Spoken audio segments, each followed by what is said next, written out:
I have a question Donna. for all of you out there. Is the air in your house clean? Okay, I didn't ask, is your house clean? Is the air in your house clean? Because we have the folks from Carolina Heating. In fact, Scott Kelly is right here joining us, and he's going to tell us how you can know if your air's clean and how you can get it clean.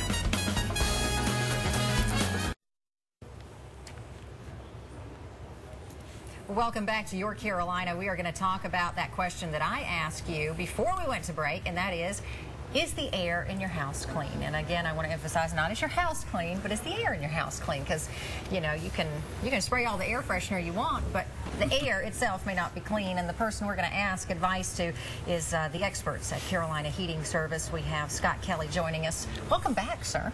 Yes. And Thanks, thank you Scott. for all those tips that you offer us all the time on the show. I really have learned some stuff from this. But you know, a clean house might have something to do with the air in the house. Oh, it does. It does. Dust and stuff. This is a time of year where people suffer from allergies outside, so they go inside to try to get away from all the ragweed and things that's in the air.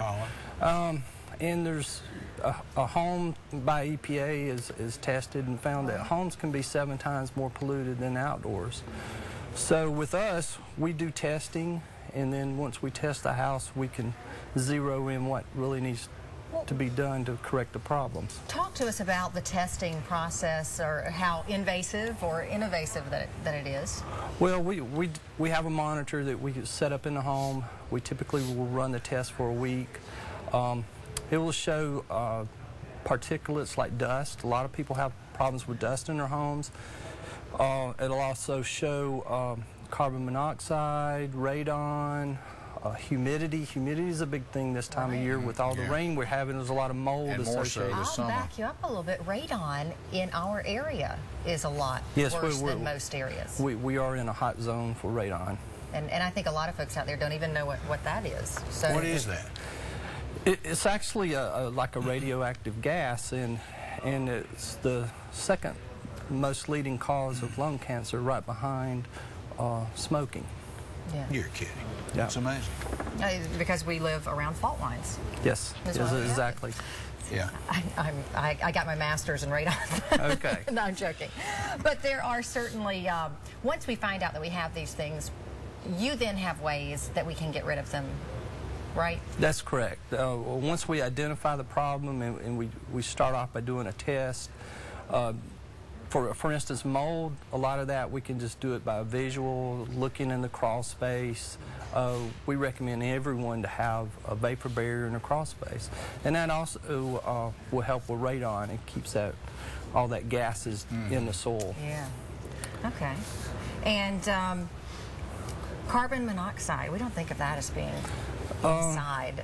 A lot of people don't, but it's there again. That's one of those silent killers. And it's one of the alarms that we can get too. Yes, homeowners can actually purchase an alarm, put in their home. But when we do our indoor air testing, we actually test for that. Okay. How about pet dander? That's an allergy prompter, isn't it? That is anyone that has a pet. Of course, they would know if they're allergic to it, but there could be problem associated with other things, Right. Along with the pet dander. Are some of these problems maybe more prevalent because we have made our houses so energy efficient that we keep the problems in now? I mean, it's kind of good and So bad. tight. Newer houses are built a lot tighter, and we actually test the tightness of the house. We have a blower door test. We can do that. And if it's too tight, then we have to bring air in, filtered air in. But one of the things is VOCs. With new homes, paint, new furniture and stuff off gas, and that can be a problem for some people too. Now, being in the heating and air and everything, are there filters that you suggest, or any?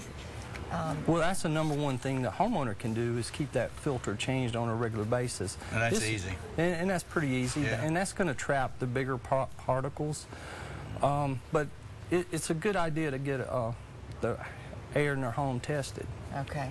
And that's relatively easy to do with you guys? Very easy. We set a monitor up, and and then we come back with the results after we get that information. After we get the results, do you then take us from there, either by taking care of it yourself or recommendations? Or? Yeah, some of it we do, or some of them we will actually recommend other professionals to handle that. Okay.